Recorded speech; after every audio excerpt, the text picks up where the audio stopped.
মুসলিমদের ইতিহাসে রমজানের দ্বিতীয় দশক খুবই গুরুত্বপূর্ণ, বিশেষ করে তাদের যুদ্ধের ইতিহাস।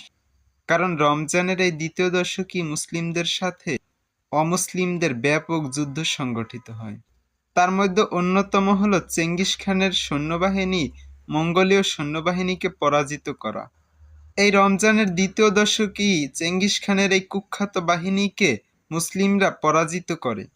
যেই চেঙ্গিসরা পুরো দুনিয়াকে তাদের পায়ের তলে নিয়ে যাচ্ছিল, যারা অপ্রতিরোধ্য হয়ে উঠছিল, যাদের মোকাবেলা কেউ করার সাহস পাচ্ছিল না, যাদের সামনে বিশাল বিশাল সাম্রাজ্য তাসের ঘরের মতো ভেঙে পড়তেছিল, সেই হালাকু খানের বাহিনীকে ছোট্ট একটা দল, ছোট্ট একটা জাতি হত্যা করে নিঃশেষ করে দিয়েছিল।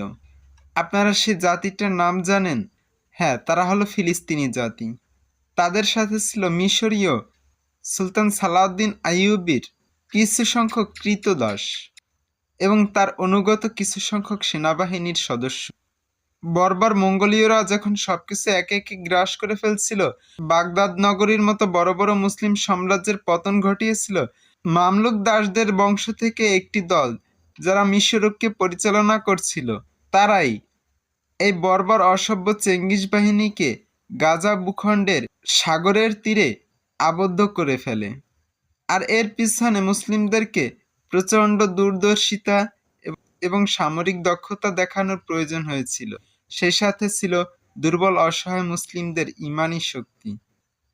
কারণ বড় বড় মুসলিম সেনাবাহিনী, বড় বড় মুসলিম সাম্রাজ্য সবই মঙ্গোলীয়রা পতন ঘটিয়েছিল, কিন্তু এই দুর্বল অসহায় দরিদ্র নিপীড়িত মুসলিম জাতির কাছে তারা এমনভাবে পরাজিত হয়েছিল যে ইতিহাসে এটা স্বর্ণাক্ষরে লেখা থাকবে কিভাবে তাদের বিশাল সাম্রাজ্যের পতন ঘটেছিল।